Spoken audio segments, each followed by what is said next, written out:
Hello and welcome to this video, and I hope you're all doing good. As I promised, today we are bringing Yanfei into the spotlight to see what happens. Let's find out. Let's see if Yanfei can handle everything in this journey and succeed at everything, or completely fail it.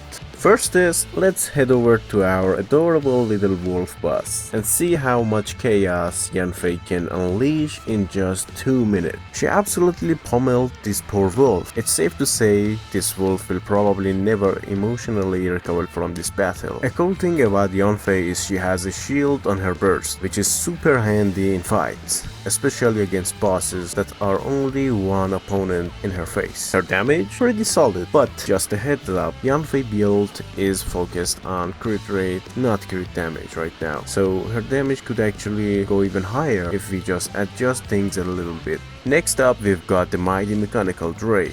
Now, Yanfei didn't hold back on this one. Right off the bat, she started doing out some serious damage while her bird was still on the ground. She even managed to stop him from flying. But guess what? When it finally took off, Yanfei said, "Air, ground, doesn't matter. I'll burn you anywhere." At this point, Drake was kinda a training dummy to her. Honestly, I started feeling bad for the poor Drake.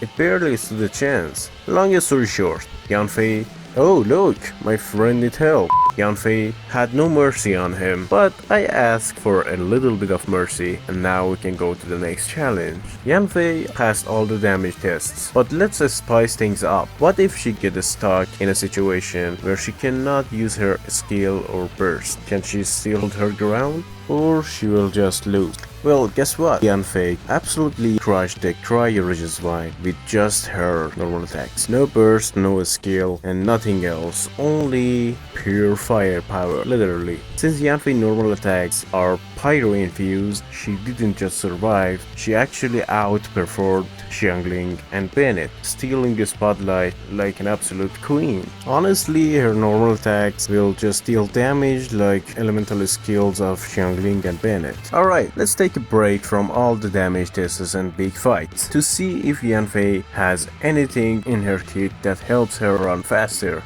Fighting needs speed, and speed needs training. So let's see if she's strong or not. I don't know, I'm just saying random shit. So we started the test, and guess what? Yanfei has nothing, absolutely nothing. If running fast was a court case, she'd probably be the judge, sitting still. Honestly, this test feels like bringing a book to a sword fight, completely unnecessary. The only option was to give her a lost prayer weapon. That's it. Without that, she's not outrunning anyone unless you bring Chi-Chi or Nahida. Yanfei built for burning things, not running marathons. If you were hoping for a track star, well, maybe try someone else. Yanfei handled the 1v1 fights like a champion, but let's turn up the heat. This time, she flying solo, no Zhangli babysitting her with chill, taking on a big group of enemies to see if she's really good or not, because Zhangli can just survive every hit here, so let's see what will happen. So round 1 was a total disaster. I blinked and Yanfei was down faster than Timmy's pigeons when you need meat, but hey, accidents happened, right? For next round, I switched into full gamer mode. I put my headphones on and I know that doesn't affect me. But Yanfei absolutely crushed the domain. Her damage was solid and her shield from her burst came in clutch, saving me from taking too much damage. Plus, with those low cooldowns, she was spamming attacks left and right, like they just killed her father. The enemies barely had a chance to blink before they were down. Even without any healing in her kit, Yanfei really held her own and proved she's not just a courtroom star, she's a battlefield beast too. Verdict? Well, she passed the test with flying flames. And now it's time for the ultimate test, the one has no one survived so far. Maybe someday a brave soul will conquer it, but for now the cold test claims everyone. So let's see if Yanfei can beat it or be the first one who survived this challenge or not. Well, no. As I mentioned before, Yanfei has absolutely zero healing on her kit, which means the only thing we can do here is, well, watching her slowly freeze to death. It's tragic, right? I I object. But hey, no character is perfect, right? Even the best have their own weaknesses. And Yanfei's weakness is her ability to survive in cold and bad situations maybe, but in fights she's okay. So we cannot just say that she cannot survive in any case. She cannot just heal herself, that's all. I know she can just light up a torch or something, but dude, sometimes you cannot find any torch or something, so that can come in handy to be able to heal yourself in Dragon Spine. Alright, it's time for the final test. How good is Yanfei at exploration? Well, let's just say she's not exactly winning any races. She's got no speed boosts and her climbing skills, well, no. She doesn't have anything special. Yanfei actually has two really useful perks that makes her stand out. First, her passive talent. When you add her in your team, she will mark essential materials you need for Liyue characters on the map. That's right, she's basically a walking treasure finder or something like that, which is pretty awesome if you're farming for resources. And the second one is the best one. Well, all of us know the Catalyst characters by that they cannot mine any ores, right? But we have some characters that can mine really good, and they are Catalysts.